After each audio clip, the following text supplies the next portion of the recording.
Hello guys, my name is Priyadarshini and welcome to my YouTube channel. I hope you all are doing well. And இந்த வீடியோவில் நம்ம ஒரு கதையை பற்றி பார்க்க போகிறோம். அண்ட் அந்த ஒரு கதையோட டைட்டில் பேர் தான் தி சாது அண்ட் த மவுஸ். இந்த கதை ஒரு பஞ்சதந்திரா கதை. அண்ட் இந்த கதையை 1000 வருஷத்துக்கு முன்னாடியே பண்டித் விஷ்ணு சர்மா எழுதினார். இவரோட கதையில் இருக்கிற மாரல் வேல்யூஸ் அண்ட் லெசன்ஸ் ரொம்ப சிம்பிள் அண்ட் டைரக்டாக சொல்லப்பட்டிருக்கு. So without wasting any time, let's begin our story. ஒரு வில்லேஜில் தம்ராசுதாங்கிற ஒரு சாது இருந்தார். அவர் சிவன் கோயில் பக்கத்தில் இருந்தார். அந்த சிவன் கோவில் சவுத் இந்தியாவில் இருக்கிற ஒரு பகுதியில் இருந்தது.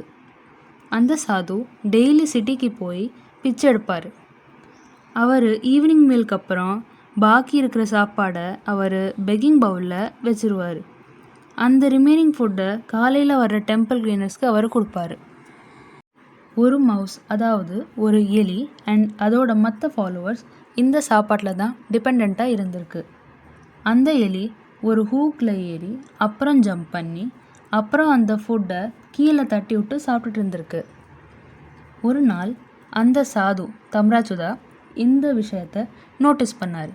அப்புறம் அவரோட பெக்கிங் பவுலை அவர் இன்னும் ஹைட்டில் வைக்க ட்ரை பண்ணார். பட் எவ்ரி டைம் அந்த எலி அந்த பெக்கிங் பவுல் கிட்ட போயிடுறது. அண்ட் தென் அந்த சன்னியாசி அந்த எலியை விரட்டுறதுக்கு அவரோட பெக்கிங் பவுலை ஒரு ஸ்டிக்கால் தட்ட ஆரம்பித்தார். ஒரு நாள் பிரஸ்விங்காங்கிற ஒரு சாது தம்ராசுதாவை மீட் பண்ண வந்தார். 2 பேரும் பேசின பிறகு ஈவினிங் மீலுக்கு அப்புறம் தூங்க போயிட்டாங்க.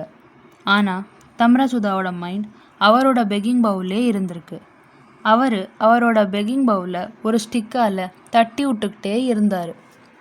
பிரஸ்விங்கா தம்ராசுதா கிட்ட பேச ட்ரை பண்ணார். ஆனால் அவர் இன்னட்டன்டிவாக இருந்ததுனால பிரஹஸ்விங்காவுக்கு கோவம் வந்துடுச்சு.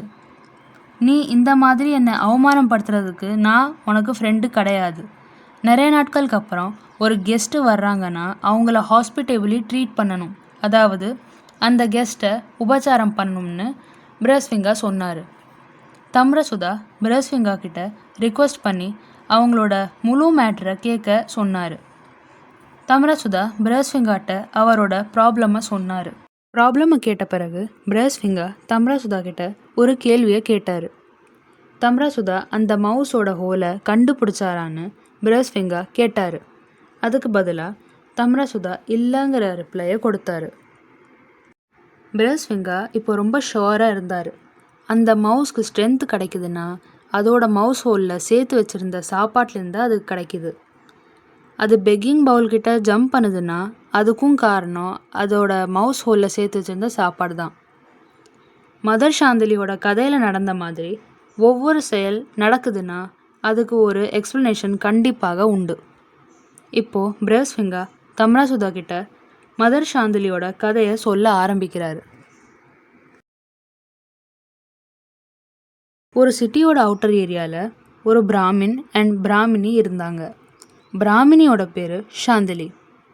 அவங்க 2 பேரும் ஏழையாக இருந்தாலும் அவங்களோட லைஃப்பில் ரொம்ப ஹாப்பியாக இருந்தாங்க.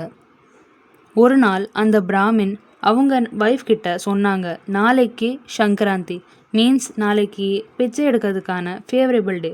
ஸோ நாளைக்கு அவங்க ஒரு பிராமினை வீட்டில் இன்வைட் பண்ணி அவங்களுக்கு ஃபுட்ஸ் அண்ட் க்ளோத்ஸை ப்ரொவைட் பண்ணணும். ஒரு லாங் கான்வர்சேஷனுக்கு அப்புறம் சாந்திலி அக்ரி பண்ணிக்கிட்டாங்க.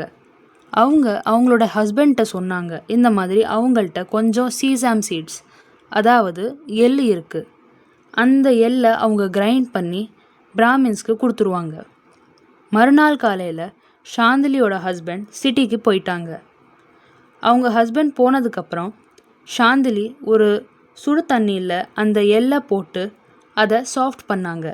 அப்புறம் அதோட தோலை ரிமூவ் பண்ணாங்க. அதுக்கப்புறம் அந்த எள்ளை சன்லைட்டுக்கு கீழே ட்ரை பண்ணுறதுக்கு வச்சுட்டு அவங்களோட மற்ற வேலையை பார்க்க போயிட்டாங்க. ஒரு நாய் வந்து அந்த எள்ளை கண்டாமினேட், மீன்ஸ் அதை அழுக்காக்கிடுச்சு. இதை பார்த்த சாந்திலி அந்த நாயை நோக்கி ஓடி வந்தாங்க அண்ட் அந்த நாயும் ஓடி போயிடுச்சு. பட் நவ் சாந்திலி ரொம்ப சோகமாக இருந்தாங்க. ஏன்னா அவங்கள்ட்ட அந்த எள்ளை தவிர பிராமின்ஸ்க்கு கொடுக்க ஒன்றுமே இல்லை. இப்போது சாந்திலி அவங்களோட நேபர்கிட்ட ஒரு ட்ரிக் பண்ணுறதுக்கு யோசித்தாங்க. அவங்க தோலுள்ள சீசாம் சீட்ஸை தோல் உரிச்ச சீசாம் சீட்ஸோட எக்ஸ்சேஞ்ச் பண்ண ட்ரை பண்ணாங்க.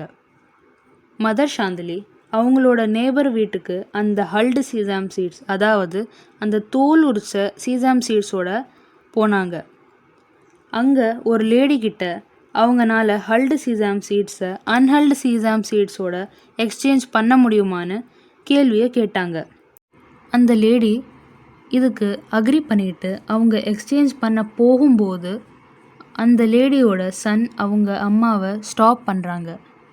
மதர் சாந்திலி ஹல்டு சீசாம் சீட்ஸை எக்ஸ்சேஞ்ச் பண்ணுறதுக்கு பின்னாடி கண்டிப்பாக ஒரு காரணம் உண்டு அப்படின்னு அந்த லேடியோட சன் சொல்கிறாங்க.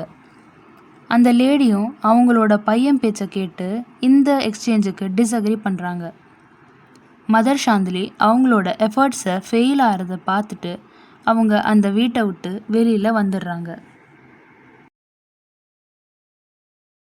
கதையை சொன்னதுக்கப்புறம் பிரஸ்ஃபிங்கர் ஒரு பிகேக்ஸ் இருக்கான்னு தம்ராசுதாட்ட கேட்டார். அதுக்கு பதிலாக இருக்குது அப்படின்னு அவர் பதில் கொடுத்தாரு. மறுநாள் காலம்புற 2 பேரும் அந்த மவுஸோட ஃபுட் பிரிண்ட்ஸை ஃபாலோ பண்ணி அதோட ஹோலில் இருக்கிற ஃபுட்டை தோண்டி எடுப்போம் அப்படின்னு பிரஸ்ஃபிங்கர் பிளானை எக்ஸ்பிளைன் பண்ணுறாரு. இதை கேட்ட மவுஸோட லீடர் ரொம்ப அப்செட் ஆயிடுச்சு. அந்த மவுஸ் அந்த 2 சன்னியாசியை டிஃப்ரெண்ட் ரூட்டில் கொண்டு போய் அவங்க 2 பேரையும் மிஸ்லீட் பண்ணலாம் அப்படின்னு ட்ரை பண்ணுச்சு. ஆனால் வழியில் ஒரு பெரிய பூனை அந்த மவுஸை அட்டாக் பண்ணிடுச்சு. பிரஸ்ஃபிங்கரும் தம்ராசுதாவும் 2 பேரும் சேர்ந்து அந்த மவுஸ் ஹோலை கண்டுபிடிச்சி அதில் இருக்கிற ஃபுட்டை தோண்டி எடுத்துட்டாங்க. அதே நாள் நைட்டு அந்த மவுஸ் அந்த பெக்கிங் பவுல்கிட்ட ஜம்ப் பண்ண ட்ரை பண்ணுச்சு.